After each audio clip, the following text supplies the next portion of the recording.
Okay, so it's been a little bit that I've been gone. I have no internet. I'm moving. My house is like half packed up. So welcome to my life. So, all right, we're gonna make chicken Tinga tacos. I don't know why I can't say that without laughing, but all right, let's make it. So starting off for the chicken, I have two pretty big chicken breasts, and I'm gonna go ahead and like just boil them, I guess, or poach them. I'm gonna cut them in half lengthwise, so horizontally. I typically use a bigger knife for this, but I know bigger knives to people can be pretty intimidating. So we're just gonna cut it, and it does not have to be perfect because usually when I make this recipe, I use like a rotisserie chicken, but we don't have that. So we're just gonna do some little dots, I guess little slits or little holes, just to get the water in there better. And a lot of people, they end up usually overcooking their chicken breasts because they cook it whole like this. And so obviously you can see this side's like at least 1.5 inches, and this you're looking at 1/2 inch. So it's always easier to just split it horizontally. Just going down the middle, just be careful. And remember, it does not have to be perfect. You're not really going for presentation here. We're gonna end up shredding the chicken, but I don't want it to dry out by getting pan seared. So, some little holes. And then at this point, I'm not gonna season it because the seasoning is gonna come after it's cooked, since it's gonna boil, and then the seasoning would just fall off. So up here, I have a medium saucepan coming up to a boil. So I'm just gonna go ahead and toss these in.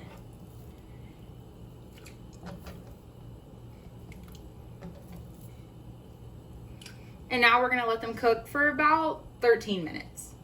I went ahead and added a teaspoon of just some salt in there, just to kind of give the water a little bit more flavor, because I plan on making rice with these burritos, and I'm gonna go ahead and use the chicken broth, so to speak, for the rice. Now for our Tinga sauce, this is the only chopping of the entire recipe besides the chicken.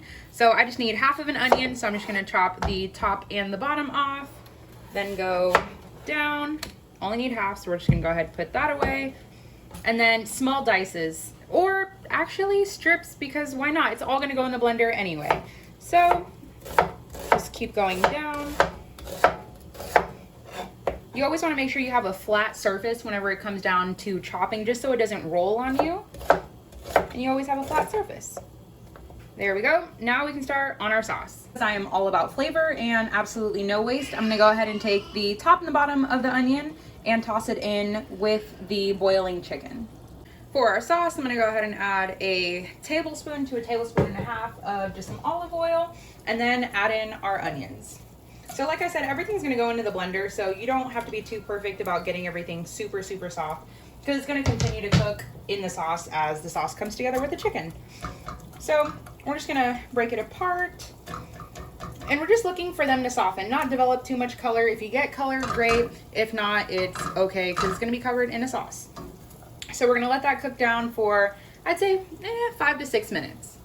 Go ahead and take our chicken out. I know white chicken is just not the most appealing. And if some of your pieces of your breast are not fully cooked, don't worry about it, because you definitely don't want it to overcook.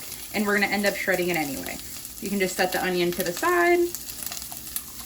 Take out the other 2 pieces, and you definitely want to wait for this to cool before you start shredding, either with your fingers or 2 forks, because it is hot. So let that chill for about 10 minutes. So while we're waiting for our chicken to cool, I took out the chicken broth, I guess, essentially, from the poached chicken. So now I'm going to go ahead and use the same pot and pour my rice in there. That's a cup of rice. And whenever you're making just regular white rice, it's a cup to a cup. So now, a cup of chicken broth to a cup of rice. We're gonna go ahead and add a little bit of salt, bring it up to a boil, and put the lid on. Rice is at a nice boil. Go ahead, pop the lid on, turn it on low, and cook it for 20 minutes. Our onions look great. They got some decent color. Now I'm gonna go ahead and add 4 cloves of either chopped or grated garlic. I have my little garlic press here. Press that in. And I know some of you guys are thinking, why didn't I just add this in the beginning? Garlic burns very quickly, so you don't want it to be over the heat for too long, especially over a high heat. I'm gonna go ahead and add 2 tablespoons of tomato sauce. If you have tomato paste, I would go ahead and do 1 tablespoon of that. But use what you have.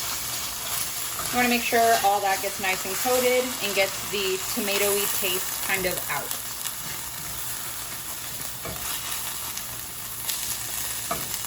"30 seconds should be good. Now we can go ahead and add our seasonings. You guys know me, I love my paprika, so we're gonna add a teaspoon of that. You wanna season every step, so we're gonna go ahead and add half a teaspoon of salt, and you can always adjust if you like it a little bit saltier or just want a little bit more flavor. You can do chicken bouillon too. And some black pepper, some Mexican oregano, and some chicken bouillon powder, and some cumin. I would say cumin, if you're are interested in making Spanish food and just trying some new recipes, cumin is one of the best spices, honestly, you could probably have for making any kind of Spanish food. It just gives it that extra flavor. So we're just gonna go ahead and let that toast and just get nice. If you feel that your pan's getting a little too dry, go ahead and add a little bit of water or just some more olive oil.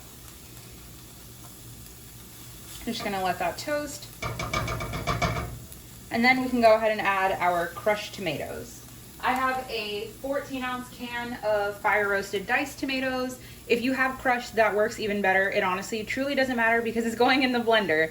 So I just had diced, so that's what we're gonna go ahead and use. Make sure you scrape the inside, wouldn't wanna waste. And now we're gonna mix that together.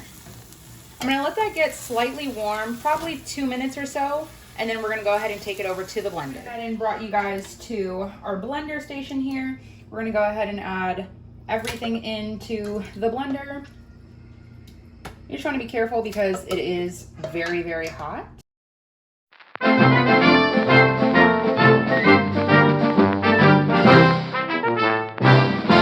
And now before we blend, I have some chipotles and adobo. So I'm not gonna lie to you, these clearly have frostbite. They have been in my freezer for a really long time, but there's a good reason for that. So when you buy chipotles and adobo, they come in like a super tiny, probably a 4-ounce can, like super small, like a 1-inch by 2-inch can.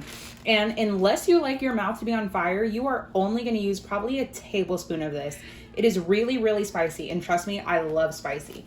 So I just keep it in my freezer and I break it off into little chunks when I need it.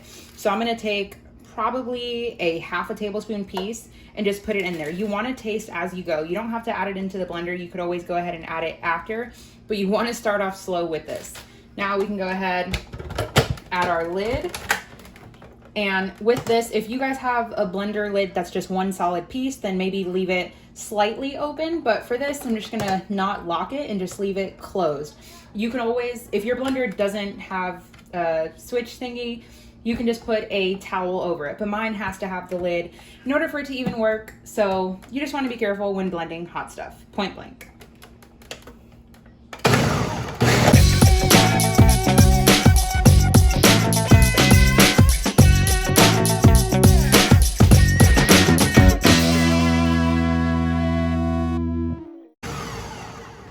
That was about a minute later. Now we can go ahead and add this back into our pan and add our shredded chicken. Now we can just pour our sauce back. And if you like it a little bit thinner, you can go ahead and add some chicken broth. It's totally up to preference for you. The chicken, especially since it's chicken breast, is basically gonna drink up this sauce. So you really wanna make sure it's nice and flavored, and it probably will get a little thick. So just add that leftover broth. We're gonna mix that and then bring the heat up to low. At this point, I would go ahead and taste for just heat level and spices, just to see if you wanna add some more and if you wanna make it spicier.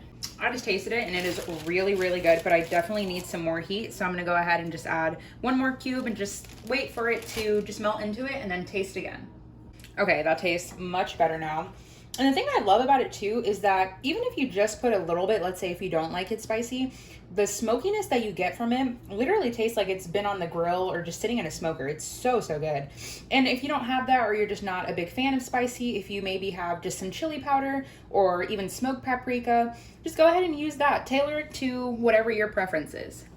The timer just went off on our rice and it looks so, so good. So nice and fluffy. Remember, equal parts, whenever you're making regular white rice, equal parts of rice to water, broth, however, 1 to 1, 2 to 2, 3 to 3, and so forth. That looks so good.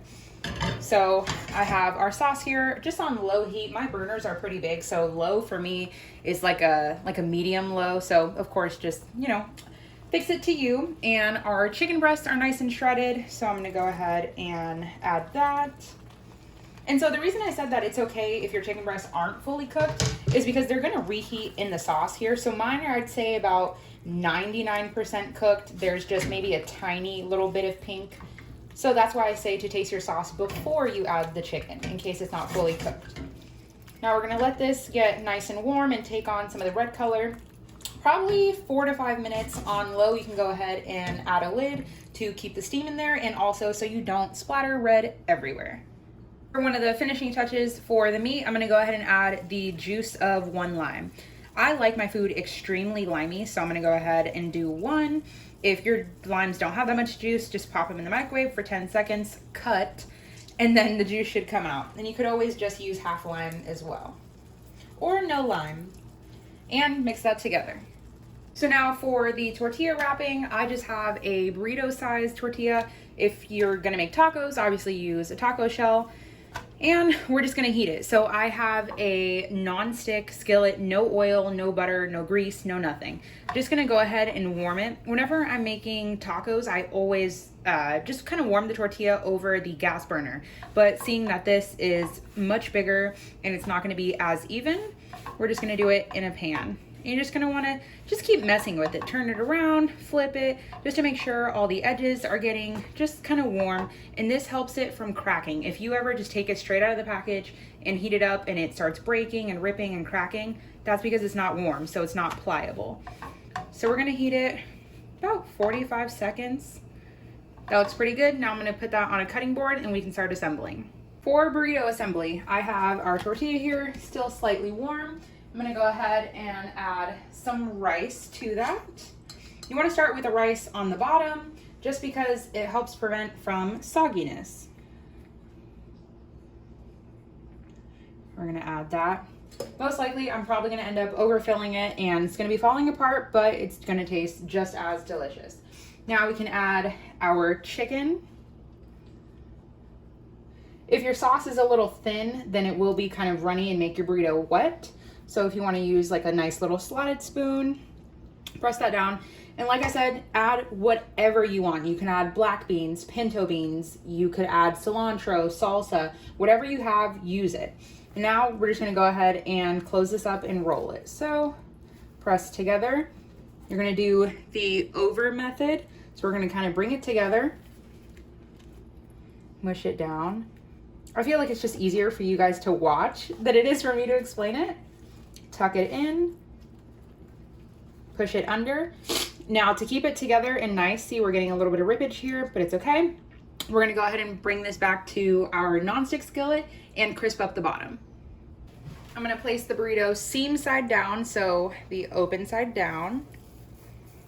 And we're gonna let that get nice and toasty over medium to medium low, not too high because you wanna make sure it doesn't burn. And then you can start flipping. So let that go for a couple of minutes. I'm just gonna grab a spatula and just check on it and see how it's doing. All right, beautiful, beautiful color. I'm just gonna let it go probably a minute longer. And then if you want, you can just stop there and go ahead and slice into it, or you can go ahead and crisp up the top side. And I think I'm gonna crisp up the top side. Now we can flip. Oh, that looks so good. It's so nice and crispy. Usually whenever you get a burrito, it's just kind of soft and mushy, so this just gives it a little bit more texture, and I mean some more color. Brought our burrito over. Look at this color. I mean, this is the bottom side, which had a little bit of tomato sauce too, so it got nice and caramelized. And then it's just so nice. It's nice and fluffy on this side, and then just crispy and crunchy, so we can go ahead and cut into it. I'm just gonna use a serrated knife. Got some spillage. But look at that, a bomb burrito. And like I said, add whatever you want to it. I already know I'm gonna add extra lime and hot sauce, but just look, so, so good.